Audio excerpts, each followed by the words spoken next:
Welcome to The Explainer. Today, we're diving into a book that asked some truly explosive questions. What if society was naturally sorting itself by intelligence? And what if that intelligence was mostly something you were born with? This is the story of the firestorm ignited by the bell curve. So, picture this. It's 1994. A book by a psychologist, Richard Herrnstein, and a political scientist, Charles Murray, hits the shelves. And almost overnight, it sets off a national firestorm. Now, this thing wasn't just some dusty academic book. No, it became a full-blown cultural flashpoint. So, why? Why did this one book cause such an uproar? Well, to get to the bottom of that, we've got to dig into its central claims, which were some really provocative ideas about intelligence, inequality, and the very fabric of American society. And you know, the timing here was everything. This book didn't just appear in a vacuum. It landed smack in the middle of the culture wars, that period of really intense debate over America's identity. That context made its arguments feel especially explosive. And the impact? Whoa, it was immediate. We're talking over 400,000 copies sold in just a few months, which is huge for a dense social science book. You had countless articles popping up everywhere, either praising it for its so-called courage or just fiercely denouncing it as dangerous. Okay, so what was actually in this book? What did it argue that got everyone so fired up? Let's break down the core ideas. All right, the whole thing starts with this one big idea, something called the G factor. The authors basically said there's this single general intelligence that we all have, and here's the kicker. They argued that IQ tests could accurately measure it in every single person. Okay, so if you can measure intelligence, what's next? Well, from there, they argued that modern America was sorting itself into a new kind of class structure. They called this new upper class the cognitive elite.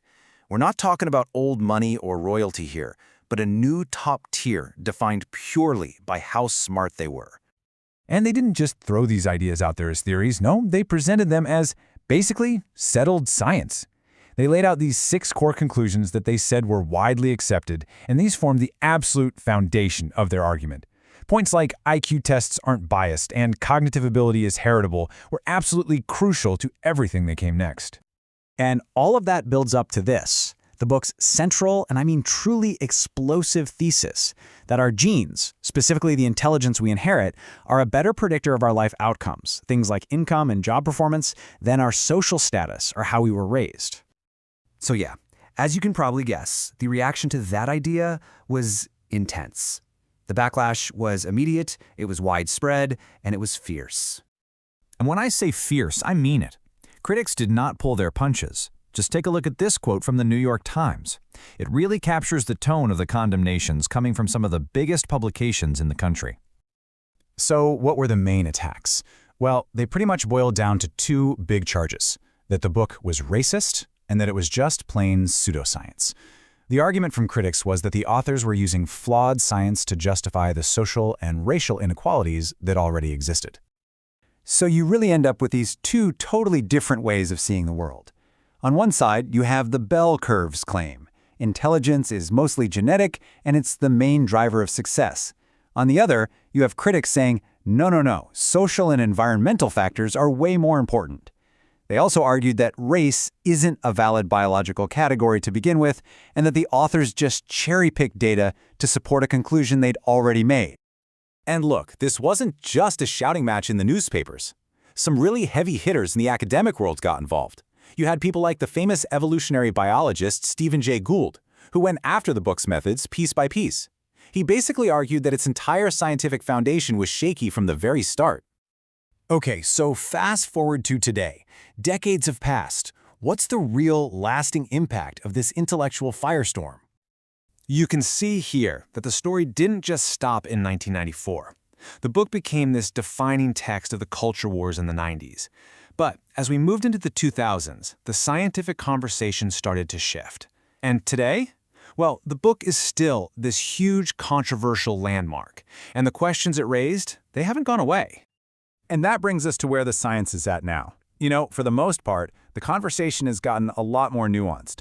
It's not really a simple nature versus nurture fight anymore. Most researchers now agree that while genes might set the potential range for intelligence, it's a person's environment, education, and experiences that determine where within that range they ultimately fall. And that really gets to the heart of the book's legacy today. It's remembered less for its specific conclusions, many of which have been seriously disputed, and more as a cultural phenomenon. It's almost like an artifact from a specific time, a perfect snapshot of the polarized culture wars. So in the end, the whole firestorm over the bell curve leaves us with this really tough, lingering question, one that's just as relevant now as it was then. If we, as a society, can't even agree on what causes inequality, how on earth are we supposed to figure out how to fix it?